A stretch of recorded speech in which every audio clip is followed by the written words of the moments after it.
You're about to watch one of the most influential thinkers of the 21st century, the man who virtually founded the personal development and self-help industry, and in the process, transformed our understanding of the human mind. His name is Richard Bandler. As the co-creator of neuro-linguistic programming, or NLP, he's improved the lives of millions across the world through his seminars and self-help products. His works have been translated into over 20 languages, and his books, CDs and DVDs regularly top the self-help charts. NLP is about getting the best procedure from the people who have succeeded the best at any task and teaching other people to do it. It's about having lessons that tell you how to design the inside of your head just like you would design the inside of a room. Dr. Bandler personally trained to NLP Master Trainer level the internationally acclaimed lifestyle guru Paul McKenna. And motivational powerhouse Anthony Robbins freely acknowledges that NLP has influenced his own work. I think the tools I've created are evolutionary in nature. We've never had a way to think about how we think. Being trained primarily as a physicist taught me to think in terms of how things work in systems. I used to design compiler systems, and that technology of teaching machines to do what humans did got me the idea that we could teach humans to do what other humans did by looking at the process, not the content. Thanks to Dr. Bandler's mind training techniques, therapists, athletes, business people, writers, artists, musicians, teachers, entrepreneurs, negotiators, politicians, and countless others have become more successful and more effective at what they do. NLP has even inspired and been featured in TV hit series. Through NLP, millions have become assured and more self-confident, fostering a positive outlook on life that's freed them to achieve their goals and fulfill their ambitions. And because Richard Bandler teaches others the art and science of excellence, celebrities who excel at what they do are happy to work alongside him.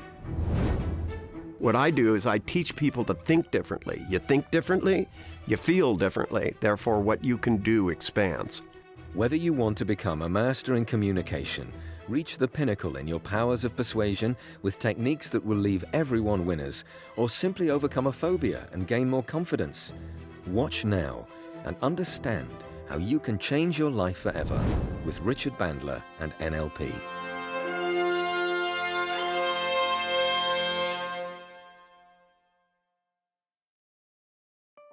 Iwan Thomas, MBE, is a gold medal winning athlete. He's represented his country at the Olympic Games and was part of the gold medal winning 4x400 relay team at the 1997 World Athletics Championships in Athens. Iwan's career was hampered by injury, but at the 1998 European Championships in Budapest, he won gold in both the individual and 4x400 relay events. And he remains the UK and Commonwealth 400-metre record holder. My initial sport, my real dream sport as a child, was actually BMX racing. So I was always into competitive sport, and I did that purely because there was a BMX track in my local village. I loved danger, fancied myself as a bit of a stuntman. Obviously had fast leg speed, was quite quick, and very soon became quite good at that. I came fourth in the European Championships, went to 2 World Championships, and then from there I was just a normal school kid who loved doing everything, football, rugby, cross country, you name it. And then I slowly developed or found out that I was pretty good at running, and I seemed to be beating everyone else by massive margins, and that's why I took up athletics. My first ever games I went to was the Commonwealths in '94. I was still a student. It was a real novelty to even be selected to go to a major championships. And I ran all right. I ran like a Welsh record. I ran a time of 45.9, but at that time I didn't train, so I thought, hang on a minute, I nearly made the final. What will happen in the next Commonwealth Games? Could I be good enough to win that? And that was my journey, was trying to improve that much from one game to the next. '96, left university by now, went to Olympics, came away with a silver medal in the relay, which was amazing. And in the individual, I came 5th from lane 8, which for a 22-year-old who was a first year out of uni was quite an achievement. But once again, I knew I could run better with full-time training. I then moved here to live Wilkinson's track here, and I trained full-time. The next year I was probably overconfident in '97. I was running the quickest times I've ever run. I ran a British record, and I went into the World Championship final believing I could win that. Big mistake. I didn't stick to my normal game plan. I went off way too hard, and I ended up coming 6th. But if I hadn't made that mistake in '97, by tactically getting it so wrong, there's no way in '98 go into the Commonwealth Games, of which I won, and the European Championships, which I also won, and the World Cup. I won everything that year purely because I believe confidence was high, but also I knew how not to run, because the year before, when it really mattered, I'd got it so horribly wrong that in '98 I did my own race and stuck to my game plan. You have to be purely selfish and focused on that one lap of that track. Nothing in your mind, everything has to be clear. The only thing you're thinking about is how you're going to run that race and how it's going to feel like when you win it. That's it. So what is it that took Iwan to the top of his game? Richard Bandler uncovers the secrets of his success. One of the things I've discovered about many successful people is they're hard to satisfy. That's part of what propels them forward. But for you to consider entering these races and competing, you had to be able to have something which propelled you forward. You had to think of this as the thing to do. I mean, did you see yourself as a winner of races? I just wanted to, and everything I still do, be the best that I could be at that. When you set a goal of winning this BMX race, did you actually see yourself coming in ahead of other people in your mind? Before the race, I'd probably go and sit on my own in a quiet corner and just, go through it in my mind. And when you went through it in your mind, you didn't come in fourth? No, or crash. No. Or crash? Yeah, no. Yeah. Probably good pieces of planning on your part. So you have this life-size movie. Do you see yourself in the movie, or do you see what you'd see if you were there? I think I see it through my own eyes. I wouldn't actually see me. Like a bird's eye view. I just imagine myself running. So you're inside what you do, and it's clocked out perfectly. I notice you have a stopwatch, an imaginary stopwatch you can check against. So you switched to the schools and you started running, and you said you became more serious about it. So what changed at that point? Well, I knew I was good at athletics, but I'd never concentrated on it because I was doing all the other sports. Everyone had told me I could be good at it, and I think it was a case of maybe I was a bit worried. Fear of failure, really. Everyone said, oh, you're so talented, you could be very good. And I suppose I didn't want to try in case I was a letdown, but in this new school I did try. I did 5 events on school sports day, and I won all 5 events, and I broke every single school record. And luckily for me, a really keen PE teacher literally gave me a clip round the head and said, I remember it clearly. He said, what are you doing? He said, the last time I saw talent like that, they went on to get an Olympic medal. And I was like, oh, whatever, sir, don't be stupid. I'm a 16-year-old kid. And he made me go to an athletics club, and within a month I ran for Great Britain. Once he told you that, he'd seen talent like that win the Olympics, did you start to make a movie winning the Olympics? No, I still didn't really believe it, and it wasn't until, that year I went to the World Junior Championships, and I didn't belong to an athletics club. I didn't have a coach. And I had like 1 pair of trainers, and it was all very, very happened so suddenly for me. It was literally, as I said, I did the school sports day. The week after, did the county championships. I won that. Then I went to something called the English schools, came second. Then from there, I had an international race, and it all happened so quickly. And it wasn't really probably to the summer that I went to uni that I started to mix with other athletes and train with some and think that, who were older than me, and I was beating them in training. And I just thought, maybe the teacher was right. Maybe I could do well. Okay. Now, how did you get yourself to train every day? Well, when I was at uni, I went to the Commonwealth Games off very little training, if I'm honest. I was a typical student, going out too much and telling my coach I was training like 3 times a week, but I was training once a week. I ran a time of 45.9, which I didn't make the final, but I went away and I actually gave myself a stiff talking to, because I thought, if I can honestly run that kind of time off very little training, what could I actually really do if I pushed it? So when you gave yourself a good talking to, you have this again, inspirational voice that looked at something which could be called not doing well, instead said, well, I didn't really train, man. Really, if I applied myself, how much better could I do? Yeah. Okay. And you have a tendency to listen to that voice as opposed to other voices.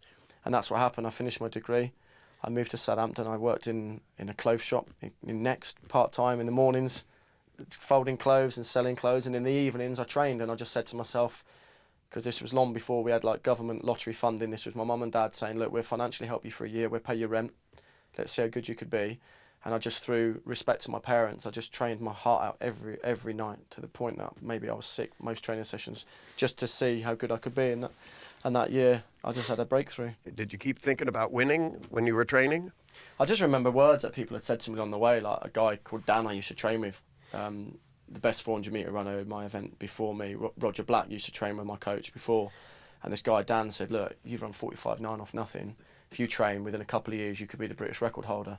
And I was like, oh, do you really think so? And And once again, that did happen, but I didn't. It was hard to imagine it because I was a long way off in terms of time from running what I had run. But you kept playing his voice over and over. I remember again. little things people said to me all along in my career, and when training hurts, and when it's cold, and it's freezing cold in Southampton, and it's snowing, and you know it's not nice to be out there training. I'd remember all these things people had said to me. Use that as my fuel to get up and train. I wanted at this point just to stop and see if any of you out here have questions for him.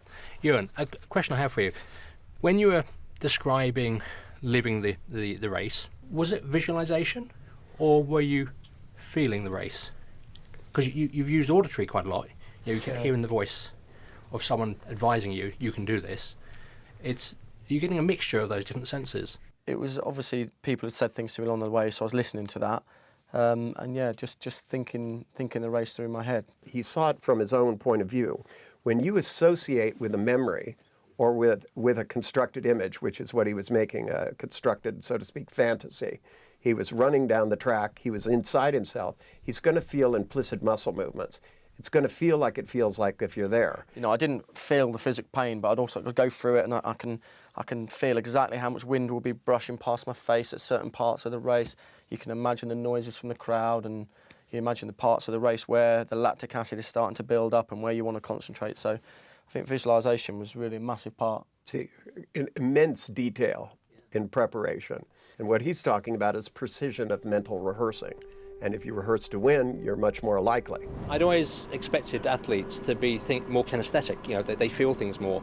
And the first part of the interview was focusing very much on what he was seeing. I got a bit confused by that at first, and that was why I raised the question. And I think then Richard really helped clarify, because he described how Iwan would see from his eyes, for example, on the BMX bike was one example he used.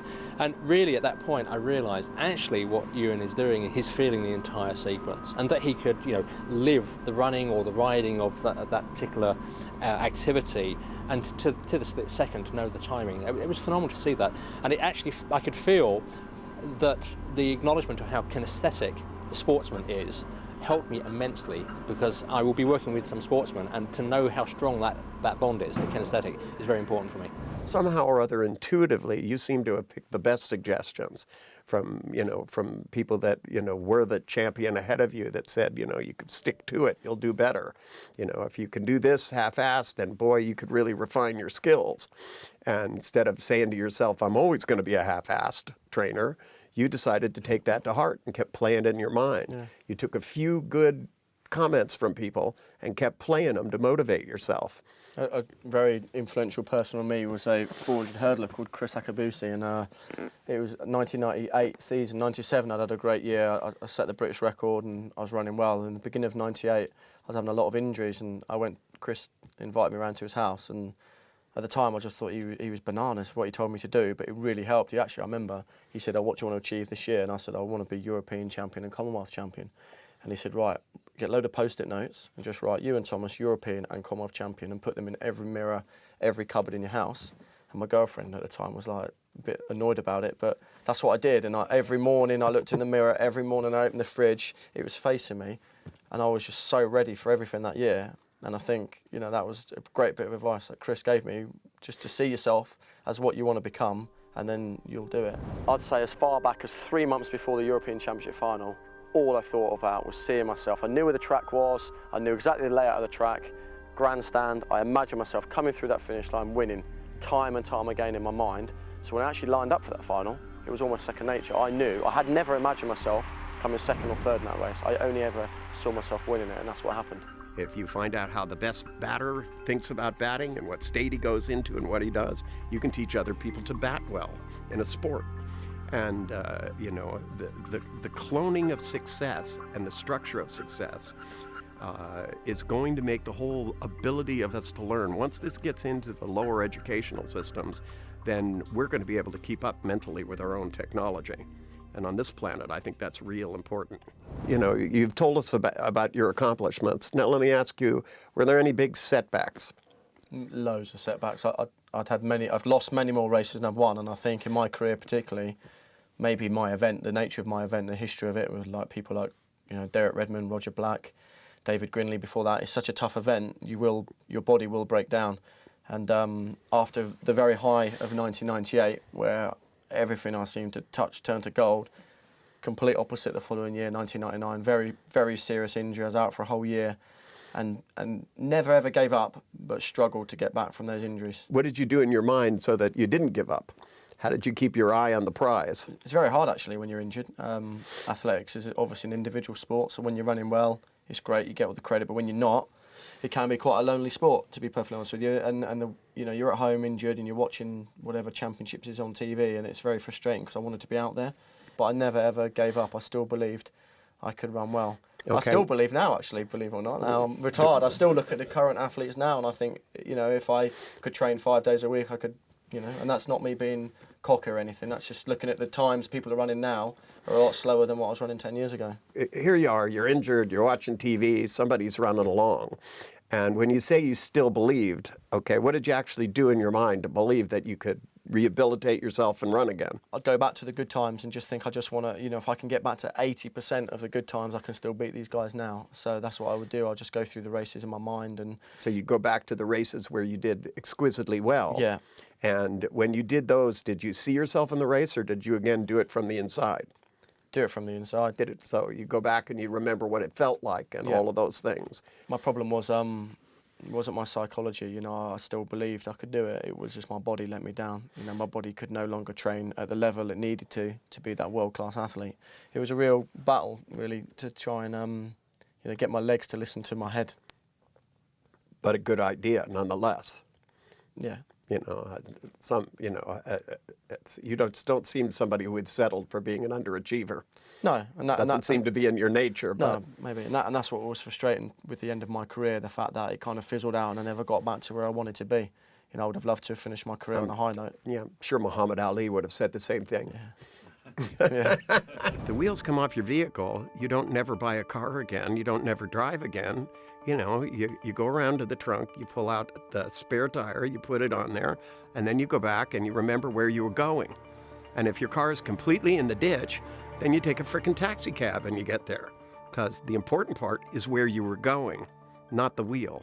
When you've had an injury, you often get scar tissue around that injury, which 9 times out of 10 will be okay. But in the back of my mind, I kept thinking, I've pulled this hamstring now 3 or 4 times. What's going to stop it tearing again? So I seek the advice. Actually, I didn't tell anyone at the time, but I got hypnotised just to tell my mind. It's not a sin, No, not at all. But I didn't want my rivals to think I had any mental weakness because I didn't see it. It was just in the back of my mind. Am I holding back when I should be flat out down the back straight? Am I psychologically holding back a little bit, trying to cover that leg? So I just got hypnotised to tell me, that basically the leg would be fine, and it was. I mean, top performing individuals, any little thing you can do. I remember swimmers shaving their legs, telling me it might give them a half a second. And, and I don't think that shaving your legs would give you a half a second, but believing that it would actually would make them go a little faster. Yeah. Certainly anything you can do that gets you to mentally perform better is going to help. I've still got the British record for the 400. I've had it 13 years. And half of me thinks, that's quite cool, I can still be introduced as a British record holder. But I honestly, for the love of my sport, I just wish someone would come through and beat it. And there are a few British guys who are running quite well. But they're not running well enough, and half of me wishes I could, me and Roger Black and Jamie Balch and all the boys could put our spikes back on and give them a bit of a spanking, I'd love to run again, but it's just finding the time, and also would my body handle training 6 days a week. So I do other things now. I've done a couple of London marathons, I've done a couple of triathlons. I'll never be good at those events, but I like to always give myself a challenge. If you can take that same mental strategy and apply it in the future to whatever you want to do, because I'm here to tell you, if you can be successful at one thing, you could be successful at anything. Being a successful bowler and being a successful businessman are not profoundly different. It requires adequate motivation. It requires learning strategies. The bowler needs physical skills, and the businessman needs mental skills. They're slightly different, but the motivation start is the same. You have to be able to see yourself being successful and strive for it in every domain in life. You could design a clothing line if you wanted. If you got it in your mind and decided you wanted to be an expert clothing designer, you could get it in your mind, you could become an expert trainer. You could get anything in your mind, and if you put the right voices and you went through it in your mind and figured out how to do it and how to get ahead of other people, you could win at anything. It's not just seeing yourself do something, it's being able to get inside those shoes and feel what it's like to actually do it, and to do it successfully.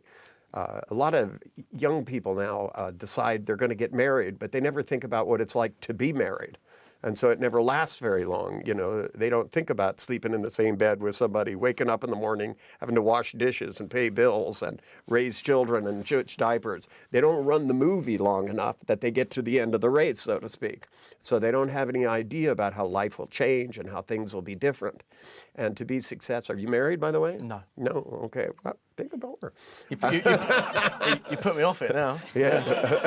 Hey, if you run a good quite like race, the idea of the if clothing range, you run a good race, you know, and you make it so it's all happy and it's a winning situation, then it's going to be a good thing.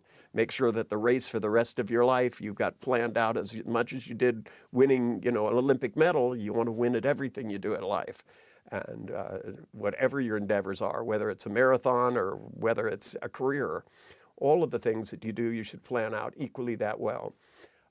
Anyway, questions from you people? How did you pick yourself up, like, time after time? Because you sort of feel more and more frustrated every time it comes back. So how do you do it? Yeah, it's really frustrating when you get an injury.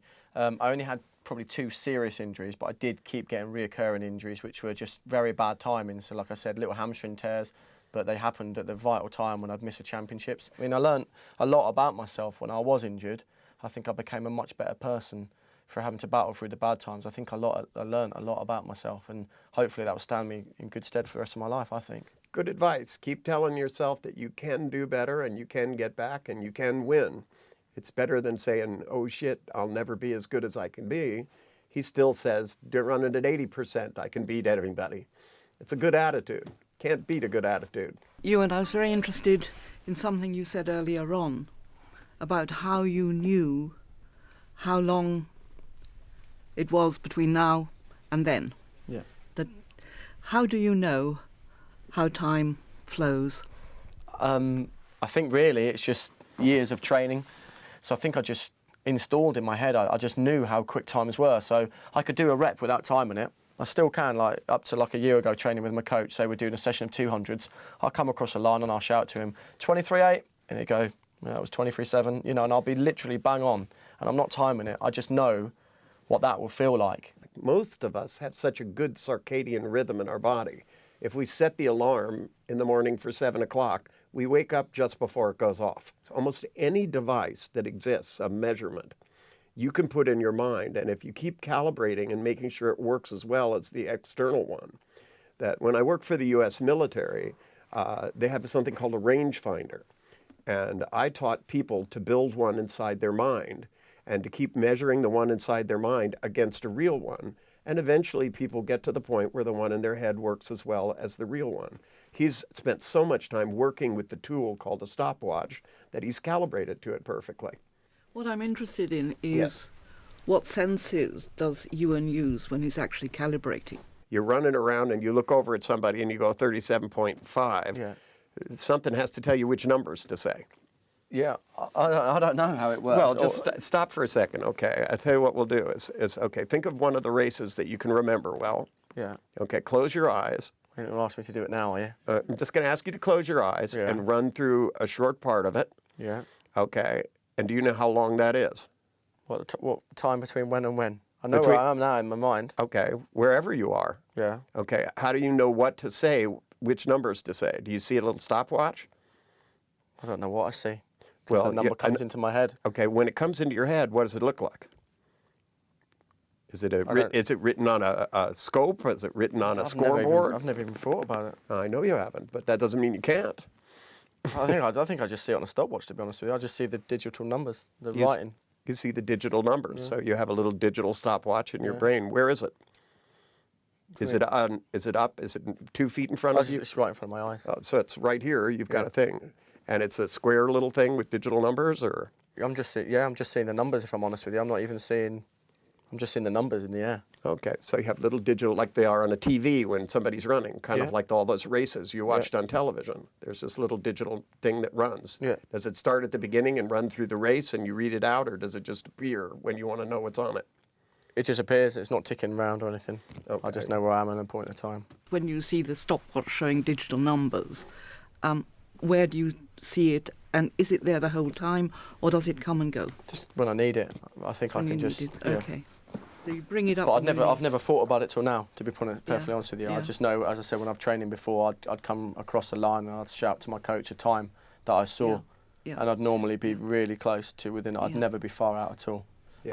And I See, don't- my and I guess just is taught it myself. starts at the beginning of the race, runs unconsciously, Mm-hmm. and then when he wants to look at it, he just takes a look at it. brings But it it's running all the time. He's just not Yeah. aware of it all the time. I don't see it all the time. It's not like I can see 1.1, 1.2. I don't see Yeah. it ticking over. I'll just see it at that finish line. Thank you very much. I'm interested in your marathon preparation because obviously you can't visualise. I mean, I don't know what your time was, but say 3 hours 3 hours. plus. Yeah. I mean, what strategies did you use for Marathon was a weird one for me. It was just I just really wanted to challenge myself, and I didn't. If I'm perfectly honest with you, I've done it twice.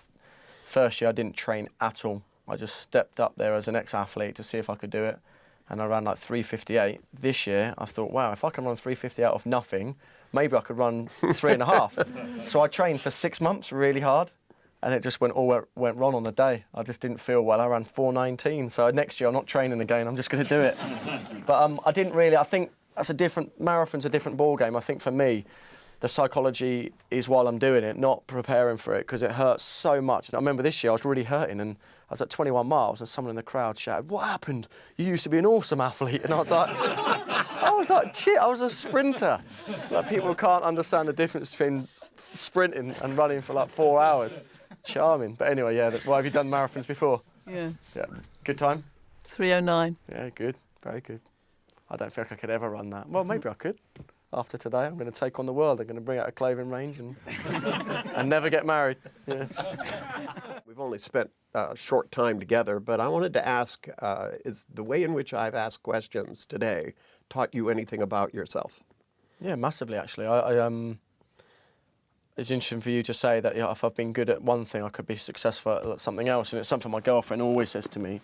You know, I do a bit of TV work and I've got a couple of companies, but I've never really thrown my full energy into those things as I did as an athlete. So it's quite interesting to see if I could really focus everything I did as an athlete to be the best that I could be into the rest of my life, then hopefully Gosh, if you had this right. voice that said to yourself, you know, if I can run my business this successfully, half-heartedly, imagine if I did it really well. Yeah.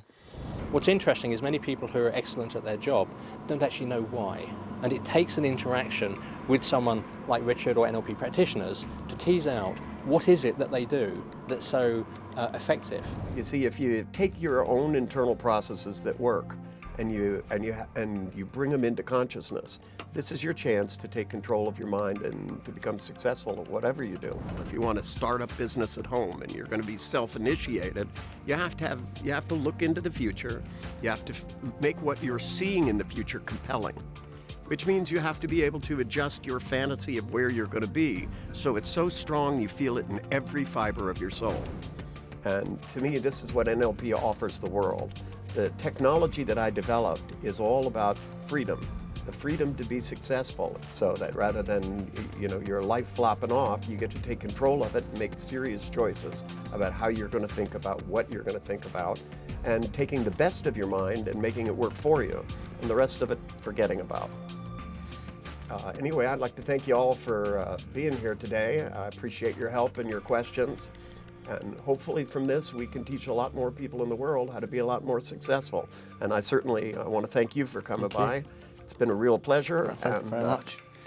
You know, I enjoyed it. I expect to hear good things about you in the Thank you. future.